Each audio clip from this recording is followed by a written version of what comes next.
আজ বানিয়ে নিলাম তিল শুক্তো। নিয়েছি তিল, কয়েকটা শুকনো লঙ্কা আর কয়েকটা শেফালি ফুলের পাতা। এই পাতাটা খাওয়া ভীষণ উপকারী, বিশেষ করে এই ঋতু পরিবর্তনের সময়। আর বাইরে যা কড়া রৌদ্র আর গরম পড়েছে, এখন এগুলো তিতো টক এগুলোই খেতে হবে। যাকে ফ্রাইং প্যান বসিয়ে দিয়েছি, প্যান গরম হয়ে গেলে এর মধ্যে আমি তিলটা দিয়ে শুকনো কাট করা একটুখানি টেলে নিয়েছি। টেলে নেওয়ার পর এরপরে সর্ষের তেল দিয়ে শুকনো লঙ্কাকে একদম সুন্দর করে ভেজে নিয়েছি। যতক্ষণে শুকনো লঙ্কার গন্ধটা একদম ছড়িয়ে আসবে, তখন আমি শুকনো লঙ্কাগুলো তুলে রাখবো। রেখে সেই কড়াইয়ে আরও একটুখানি তেল দিয়ে আমি শেফালি ফুলের পাতাগুলো ভেজে নেব।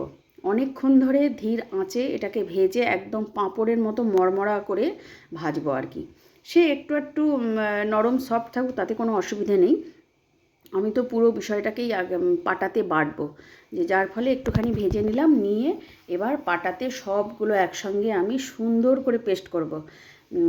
প্রথমে আমি শুকনোই বেটেছি, বাটার পর পরের লটে আমি একটুখানি জল দিয়ে এটাকে পেস্ট করে নিয়েছি পাটাতে। এটা পাটাতে বেটে খেতেই, যে কোনো বাটা পাটাতে খেতেই কিন্তু বেশি ভালো লাগে। তো যাকে পাটায় বেটে নিয়ে এভাবে তুলে নিলাম। নিয়ে এর মধ্যে আমি পরিমাণ মতো নুন দেব, আর দেব হাফ চামচ মতো ঘি দিয়ে এটাকে সুন্দর করে মেখে নেব। মেখে নিয়ে এটা গরম ভাতে খেতে হবে। এবং জ্বর মুখে বা খেতে অরুচি হলে এই জিনিসটা মানে এত পরিমাণে একটা দাওয়াইয়ের কাজ করে না, তা বলার অপেক্ষা রাখে না। আর খেতেও লাগে সেই টেস্টি। এটা নুন ঝাল এটা এটা একদম মানে চোখামোখা হলেই বেশি ভালো লাগে খেতে। তো এই ছিল তিল শুক্তো। দারুণ লাগে খেতে এবং ভীষণ উপকারী। ঠিক আছে, আজকে